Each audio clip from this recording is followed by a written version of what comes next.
Alors, ça fait toujours plaisir d'être avec vous ce matin et puis de pouvoir vous apporter le message que le Seigneur a placé sur mon cœur.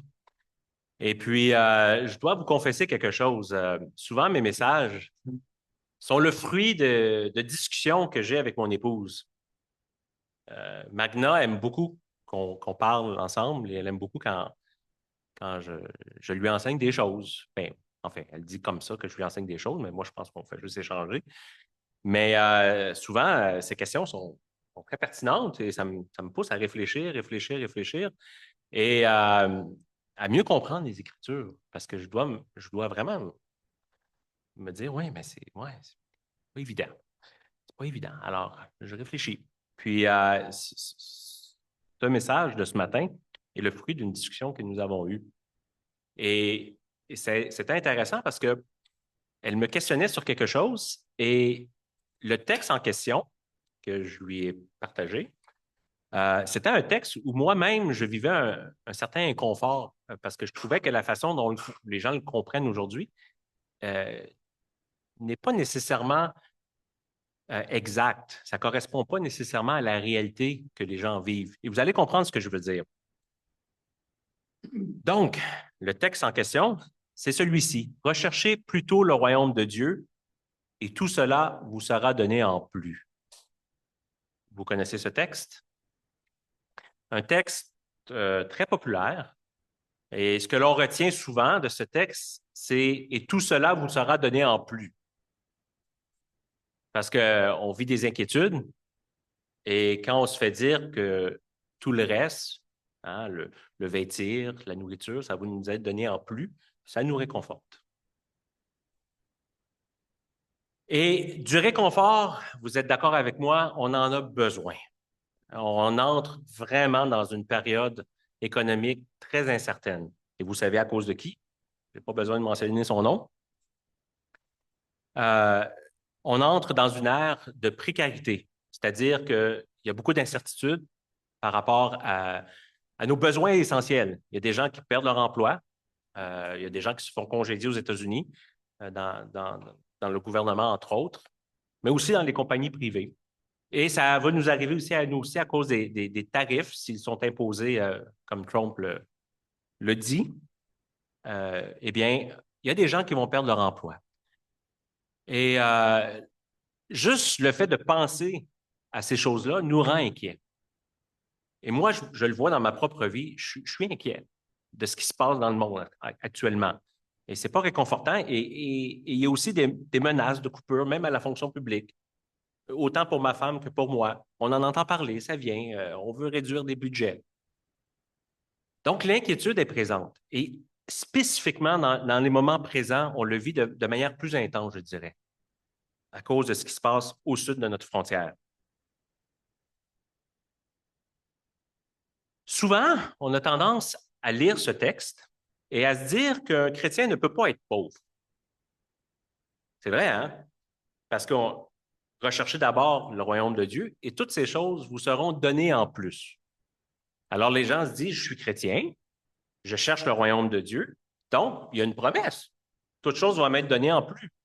Alors, la pauvreté ne devrait pas exister pour un chrétien. Ça, c'est la réflexion qu'on fait souvent quand on lit ce texte. Pourtant, la réalité nous montre qu'il y a des chrétiens très pauvres, des chrétiens qui ont de la difficulté à manger un repas par jour, des martyrs aussi. Alors, c'est ça l'inconfort que j'avais par rapport à ce texte dont je vous ai parlé tout à l'heure.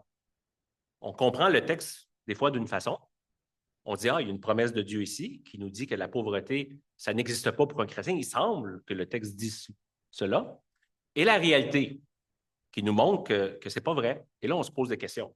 Mais qu'est-ce qui se passe? Y a-t-il quelque chose que je fais d'incorrect par rapport à Dieu? Alors, je vis la pauvreté parce que je ne cherche pas assez le royaume. On se pose des questions. Est-ce que Dieu est infidèle à ses promesses? Et là, on se dit, bon, ben, soit que je comprends mal le texte, ou bien il y a quelque chose dans ma vie qui est incorrect et je ne vis pas les fruits de cette promesse de Dieu. Mais des fois, quand une épouse nous pose des questions et qu'on doit se poser soi-même des questions et chercher en profondeur ce qu'un texte dit vraiment, on découvre que des choses, parfois, sont plus nuancées.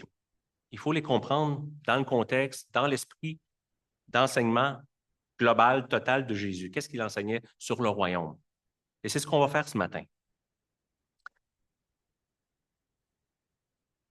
Le contexte de ce passage, d'abord dans le chapitre 12, des versets 13 à 21, Jésus nous parle des dangers d'être riche. Je ne vais pas lire le texte, mais il nous parle des richesses de ce monde et des dangers de mettre sa confiance dans les richesses de ce monde et d'oublier Dieu. Et ça, c'est un réel danger. Lorsqu'on court après les richesses de ce monde, lorsqu'on veut mettre des biens dans nos comptes de banque, dans nos greniers, comme le texte le dit, eh bien, on peut être tellement à la recherche de biens que Dieu n'est plus une priorité ou n'est pas du tout dans notre vie. Et ça, c'est un danger. Et Jésus met en garde ses disciples. Faites attention aux richesses. Elles peuvent détourner votre cœur de Dieu.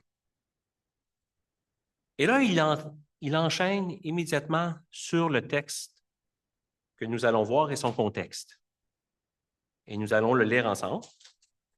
C'est dans Luc 12, à partir du verset 22. Et Jésus dit ceci. Jésus dit ensuite à ses disciples, « C'est pourquoi je vous le dis, ne vous inquiétez pas pour votre vie, de ce que vous mangerez, ni pour votre corps, de ce dont vous serez habillés. La vie est plus que la nourriture et le corps plus que le vêtement. Observez les corbeaux. Ils ne sèment pas et ne moissonnent pas. Ils n'ont ni cave ni grenier, et Dieu les nourrit. Vous valez beaucoup plus que les oiseaux. Qui de vous peut, par ses inquiétudes, ajouter un instant à la durée de sa vie? Si donc vous ne pouvez rien faire, même pour si peu, pourquoi vous inquiétez-vous du reste? Observez comment poussent les plus belles fleurs. Elles ne travaillent pas et ne tissent pas. Cependant, je vous dis que Salomon lui-même, dans toute sa gloire, n'a pas eu d'aussi belle tenue que l'une d'elles. Si Dieu habille ainsi l'herbe qui est aujourd'hui dans les champs et qui demain sera jetée au feu, il le fera d'autant plus volontiers pour vous, gens de peu de foi. Et vous, ne cherchez pas ce que vous mangerez, ni ce que vous boirez, et ne soyez pas inquiets. En effet, tout cela, ce sont les membres des autres peuples du monde qui le recherchent. Votre Père sait que vous en avez besoin. Recherchez plutôt le royaume de Dieu, et tout cela vous sera donné en plus. N'ayez pas peur, petits troupeaux, car votre Père a trouvé bon de vous donner le royaume. Jésus a parlé des dangers des richesses, et là, il enchaîne avec les inquiétudes. Lorsque on doit penser à ce que nous allons manger et à ce que nous allons prendre comme vêtements pour se vêtir, où nous allons loger. Et ça, ben, ça fait partie de la vie. Hein? On doit se loger, on doit manger, on doit se vêtir. Mais on peut le faire avec un esprit confiant dans la foi, ou on peut le faire rempli d'inquiétude. Et Jésus nous dit que les inquiétudes ne doivent pas faire partie de la vie du disciple du royaume. Un disciple ne doit pas se laisser entraîner dans ses inquiétudes ou par ses inquiétudes. Il doit avoir une mentalité différente.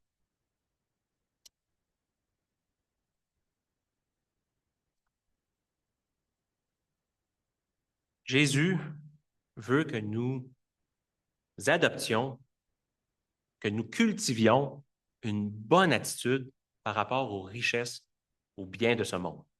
Autant si on est riche que si nous sommes pauvres. Dans les deux cas, il y a une mauvaise attitude et une bonne attitude. Pour les riches, la bonne attitude à avoir, c'est de ne pas mettre leur cœur dans leur richesse. Et pour les pauvres, c'est de ne pas s'inquiéter parce qu'ils ne possèdent pas ces richesses. On voit qu'il y a deux systèmes de valeurs très distincts. comme Jésus le dit, les gens de ce monde, hein, des autres peuples, ils se laissent emprisonner par leurs inquiétudes. Ils se laissent aller à leurs inquiétudes. Ils passent leur vie à s'inquiéter pour savoir comment ils vont survivre. Mais vous, qui êtes enfants de Dieu, ça ne doit pas être votre mentalité. Ne soyez pas comme eux. Jésus nous exhorte à être différents, à agir d'une manière différente, dans des circonstances similaires.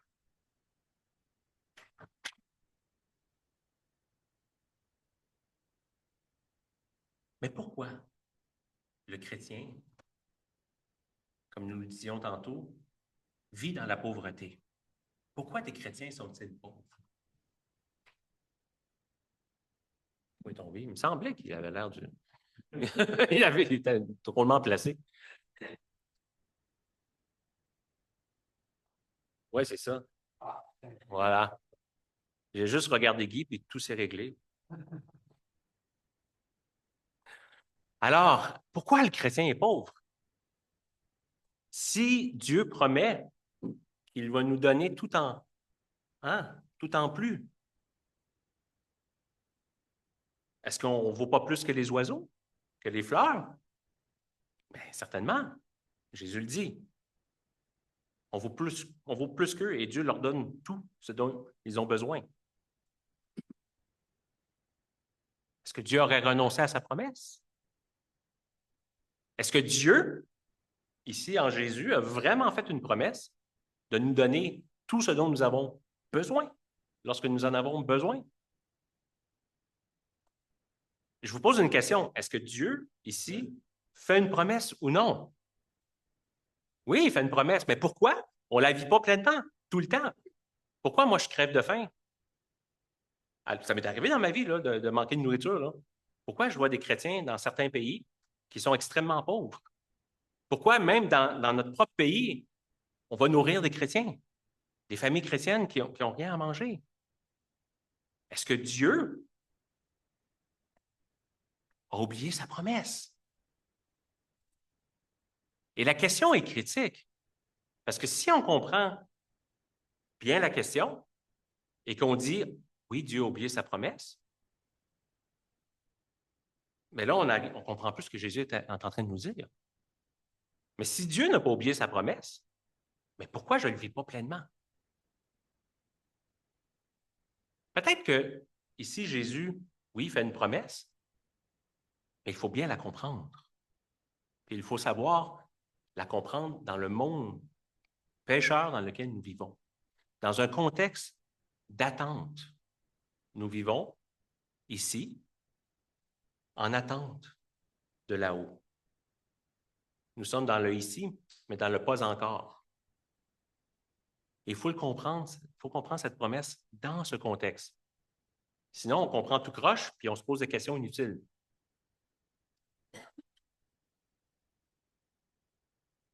On a des exemples dans le Nouveau Testament de personnes qui ont vécu dans la pauvreté. Je vais vous en donner quelques-uns. Pas tous les exemples, mais je vais vous en donner quelques-uns.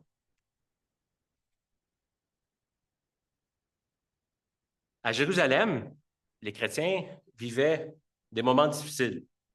Alors, quand Paul a rencontré les anciens de Jérusalem, il leur a promis d'aller faire une collecte partout dans les autres pays pour ramener l'argent à Jérusalem pour aider les chrétiens de Jérusalem. On le voit en Galates 2,10, ils nous ont seulement recommandé de nous souvenir des pauvres, ce que j'ai eu soin de faire. Donc, il y avait des pauvres dans l'Église de Jérusalem. Romains 15, 26, on parle du même sujet. En effet, les églises de la Macédoine et de l'Achaïe ont bien voulu organiser une collecte en faveur de ceux qui sont pauvres parmi les saints de Jérusalem. Donc, on a des chrétiens pauvres ici. 2 Corinthiens 8, 2, au milieu de la grande épreuve de leur souffrance. Là, on parle ici des églises de Macédoine. Leur joie débordante et leur pauvreté profonde les ont conduits à faire preuve d'une très grande générosité. Les églises de Macédoine avaient tellement à cœur cette collecte qu'ils ont insisté, malgré leur grande pauvreté, d'aider l'Église de Jérusalem. On a des exemples de pauvres dans le Nouveau Testament. Ces gens-là ont reçu la même promesse de Jésus. Les persécutions de Paul. Ah, il manque un bout en bas. Paul le dit lui-même, jusqu'à cette heure, nous souffrons de la faim, de la soif, du dénuement. Nous sommes maltraités, errants. Il a soif, il a faim, il est dénué, donc pas de vêtements. Il est errant, pas de maison. 2 Corinthiens 11, 27, j'ai connu le travail et la peine. J'ai été exposé à de nombreuses privations de sommeil, à la faim, à la soif, à de nombreux jeûnes, au froid et au dénuement. Les besoins essentiels ici, c'est zéro, là. Philippiens 4, 12, je sais vivre dans la pauvreté et je sais vivre dans l'abondance. Partout et en toutes circonstances, j'ai appris à être rassasié et à avoir faim, à être dans l'abondance et à être dans le besoin. Et retenons ça ici, j'ai appris à vivre. C'est intéressant, on va y revenir. Et là, cette belle promesse dans Romains 8, 3, 5, qui nous séparera de l'amour de Christ? Serait-ce la détresse, l'angoisse, la persécution, la faim, le dénuement, le danger, etc.? Non, rien ne nous séparera de l'amour qui est en Jésus-Christ. Même pas la faim. Donc, c'est une réalité, la pauvreté, même chez les chrétiens. Et pourquoi? Parce que nous vivons dans un monde injuste, où certaines personnes s'accaparent presque toutes les richesses et laissent les autres vivre dans une grande pauvreté. Et ça, ce n'était pas l'idéal de Dieu pour ce monde. Dieu n'avait pas planifié, ne voulait pas que les choses se passent ainsi, mais le péché est entré et nous vivons dans ce monde. Et Dieu ne nous a jamais promis de nous donner ce monde. Il ne nous a jamais demandé de nous accaparer ce monde pour en faire notre demeure. Il nous a dit que ce monde nous est étranger. Nous ne sommes plus des citoyens de ce monde, nous sommes des citoyens du royaume. Et si nous sommes encore dans ce monde, nous y sommes temporairement et nous vivons encore les injustices de ce monde. C'est une réalité. Le monde est injuste. Les chrétiens ont beaucoup d'argent et d'autres chrétiens crèvent de faim. Ça ne devrait pas être ainsi, mais c'est ainsi que les choses sont. Et vous le savez très bien, vous avez une vie, vous vivez la réalité de ce monde. Alors, qu'est-ce que Jésus fait dans ce texte? Quand Jésus nous dit « Cherchez d'abord le royaume de Dieu et toutes ces choses vous seront données en plus ». Qu'est-ce que Jésus veut nous dire exactement? En fait, Jésus est en train de nous enseigner les réalités du royaume de Dieu. Qui est le Dieu de ce royaume et comment le disciple vit dans ce royaume? La chose la plus importante dans la vie du disciple, c'est de chercher le royaume de Dieu. Telle est la motivation d'un disciple de Jésus-Christ. Sa vie, on va le dire comme le disent les Anglais, est drivée par ce désir de chercher le royaume de Dieu. Ici, quand je parle du royaume, oui, il y a le royaume qui nous attend, où nous aurons des richesses et des biens, mais quand on comprend la notion du royaume dans le Nouveau Testament, c'est le règne de Dieu. Chercher le règne de Dieu. Comment Dieu règne? De quelle façon règne-t-il dans ce monde? Il y a des choses qui nous sont évidentes. Jésus règne en Jésus-Christ. L'entrée du royaume est par Jésus. Et ça, c'est un aspect très, très clair de son royaume. Donc, connaissons Jésus et par Jésus, nous connaissons le Père. Nous connaissons le Dieu de ce royaume, celui qui règne sur ce royaume. Ça, c'est le premier aspect du règne de Dieu. Et nous avons une pleine confiance qu'il nous a offert le royaume, qu'il nous a donné le royaume. Il nous appartient parce que nous avons la foi en Jésus. Il y a un aspect du royaume de Dieu qui est inconnu de nous. C'est comment Dieu règne dans ce monde, parmi les politiciens, parmi les nations. Comment il travaille les nations pour les amener à accomplir son plan. Et ça, On aurait bien beau essayer de comprendre, de faire toutes sortes de calculs, de prévoir quand va avoir lieu la fin du monde, quand sera l'époque où l'Antichrist va venir, parce qu'on essaie toujours de faire ça, les chrétiens, mais on ne le sait pas. Dieu règne, on est confiant qu'il règne, même de manière qui nous échappe totalement, mais on le sait qu'il règne. Dieu règne. Alors Jésus veut changer notre mentalité. Il veut que notre foi soit en Dieu et uniquement en Dieu et dans sa capacité d'être au contrôle de toutes choses, les bonnes et les moins bonnes, celles qui nous font du bien comme celles qui nous insécurisent, qui nous rendent moins heureux.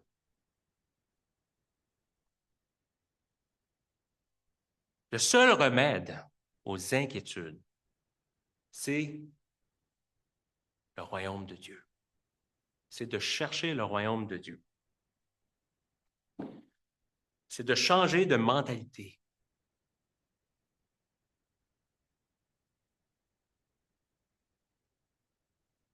Quand on lit la promesse, toutes choses vous seront données en plus. Qu'est-ce que Jésus dit d'abord? Cherchez d'abord le royaume de Dieu et toutes ces choses vous seront données en plus.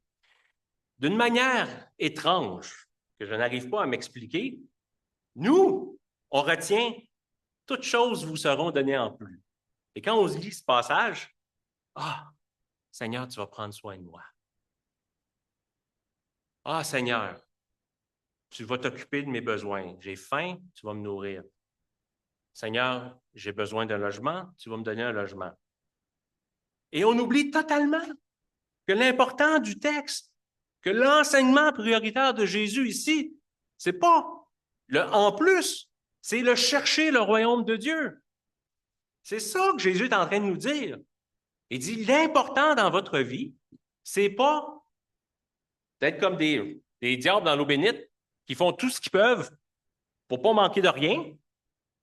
Puis pendant qu'ils font ça, pendant qu'ils travaillent comme des fous, qu'ils s'inquiètent, ils oublient complètement le royaume de Dieu. Non, votre vie doit être marquée par cette recherche du royaume de Dieu. Peu importe quel est votre état financier, peu importe que vous soyez dans la disette, que vous ayez faim ou non, vous êtes quand même dans l'obligation de chercher le royaume de Dieu. Chercher le royaume de Dieu. Et là, tout d'un coup, lorsqu'on se met dans cette mentalité-là, lorsqu'on cherche le royaume de Dieu, lorsqu'on se dit, OK, Seigneur, je sais qu'il me manque de la nourriture, je te prie pour les choses dont j'ai besoin, mais je veux faire ta volonté, je veux être ton disciple ici-bas, je veux te connaître, je veux marcher pour toi, je veux montrer à tout le monde que tu es un grand Dieu, que tu existes, je veux que ma vie soit un témoignage pour toi, je veux vivre cette recherche du royaume, vivre dans ce royaume, vivre sous ce règne. Oui, il y a des choses dans ma vie qui m'inquiètent, mais c'est ça l'objectif de ma vie. Et là, tout d'un coup, lorsqu'on fait ça, on se rend compte que le en plus devient insignifiant. Il est là, mais il ne prend plus toute la place. Et là, on comprend que le premier bien que Dieu nous accorde, c'est son royaume. Son royaume. Et parce que nous avons reçu son royaume, nous sommes beaucoup plus riches qu'on pense. Les choses nous sont données en plus. Et ce qui est intéressant ici, Jésus dit, votre Père sait que vous avez besoin de ces choses. Elles vous sont données en plus. Mais ça ne nous est pas dit quand elles nous seront données. Maintenant, plus tard, quand on sera dans le royaume de Dieu au ciel, les deux, c'est pas spécifique, mais c'est une promesse. Moi, je peux vous dire que des fois dans ma vie, Dieu a réellement répondu à mes besoins. J'étais dans des grands besoins, je priais, et des fois, on demandait même, je vivais avec un colocataire chrétien, on priait, puis on demandait des biscuits Oreo, puis il y a quelqu'un dans la même journée qui nous apportait des biscuits Oreo, sans même qu'on lui demande ou qu'on en parle à personne. juste comme une extravagance dans nos prières. Et des choses comme ça, j'en ai vécu, surtout comme jeune croyant, mais ça l'a arrêté un jour, parce que Dieu a voulu me montrer à devenir persévérant, à fortifier ma foi et à chercher son royaume et à voir que finalement, ces besoins-là n'ont pas besoin de prendre toute la place dans mes pensées. Je sais que ce n'est pas facile de chercher le royaume de Dieu, de se concentrer lorsque nos besoins les plus fondamentaux ne sont pas répondus. Ce n'est pas facile. C'est une épreuve. Mais des croyants l'ont vécu avant nous. Paul l'a vécu. Les martyrs le vivent. Vous voyez? Ici, c'est facile dans notre pays de ne pas être trop conscient de ce combat que certains chrétiens peuvent vivre. Mais il y a des pays dans le monde où les chrétiens sont persécutés, sont mis à part. On leur enlève leur emploi, on leur enlève leur possession. On les chasse dans d'autres pays. Vous voyez? Et pour ces chrétiens-là, tout ce qui leur reste, finalement, c'est le royaume. Mais leur cœur est rempli de joie. Vous voyez? Changez la mentalité. La vraie promesse ici, c'est pas que toute chose va nous être donnée en plus, c'est que le royaume nous est donné. Et ce qui est intéressant, c'est comme je vous ai dit, Jésus commence par montrer, dans le passage qui précède, les dangers des richesses. Il passe aux inquiétudes. Et non seulement ça, Jésus dit, ne vous inquiétez pas, cherchez le royaume. Mais dans le passage qui suit, regardez ce qu'il nous dit. C'est vraiment intéressant. Jésus de la suite dans les idées. Vendez ce que vous possédez et faites donc de l'argent. Faites-vous des bourses qui ne s'usent pas, un trésor inépuisable dans le ciel, où le voleur n'approche pas et où la mythe ne détruit pas. En effet, là où est votre trésor, là aussi sera votre cœur. Jésus nous dit, ne t'inquiète pas. Oui, Dieu va te donner ces choses-là en plus, peut-être, mais peut-être pas. Il t'a donné le royaume et ça devrait te suffire. Oui, Dieu pense à tes besoins, il le sait, mais dans son plan, Dieu ne répond pas tout le temps à nos besoins. Et il a ses raisons. On ne les connaît pas toujours, ces raisons. Des fois, vous allez prier pour avoir la nourriture dont vous avez besoin, Dieu va vous l'accorder. Des fois, non. Parce que des fois, le Seigneur veut aussi travailler son Église, faire travailler son Église. Il y a des frères dans l'Église là, qui crèvent de faim, des sœurs qui crèvent de faim, puis les autres membres dans l'Église s'en rendent pas compte. Puis là, vous vous souvenez du texte de Jacques qui dit, tu dis que tu as la foi sans les œuvres. Mais montre donc ta foi par tes œuvres. Si tu vois un frère et une sœur qui sont dans le besoin et que tu pries pour que Dieu leur accorde à manger et que toi, tu leur donnes rien, mais tu n'es pas en train de démontrer la véracité de ta foi par tes œuvres. Vous vous souvenez de ce texte? Donc, des fois, Dieu peut permettre à une famille dans l'Église de souffrir un temps pour que l'Église se réveille. Hey, on devrait s'occuper des nôtres. On devrait faire ce qu'il dit ici. Vendez ce que vous possédez et faites donc de l'argent. Ah, moi, j'ai les besoins. J'ai les biens nécessaires pour aider les autres. Lorsqu'on a la bonne mentalité, avec ou sans possession, notre esprit se concentre sur chercher le royaume de Dieu. Si on n'a pas les biens dont on a besoin pour survivre, on cherche le royaume. Et ceux qui les ont, ils vont en faire don à ceux qui n'en ont pas. Et là, il y a une dynamique qui s'installe dans l'Église. Et là, l'amour chrétien, comme la collecte de Jérusalem, tous les chrétiens qui ramassaient de l'argent pour Jérusalem, l'amour chrétien se manifeste ainsi. Là où est votre trésor, là aussi sera votre cœur. Notre trésor est dans les cieux, dans le règne de Dieu, son royaume. Si c'est notre trésor, notre vrai trésor, là aussi va être notre cœur. Et notre cœur, dans un tel contexte, ne s'inquiète pas. Il est généreux. Que Dieu vous bénisse.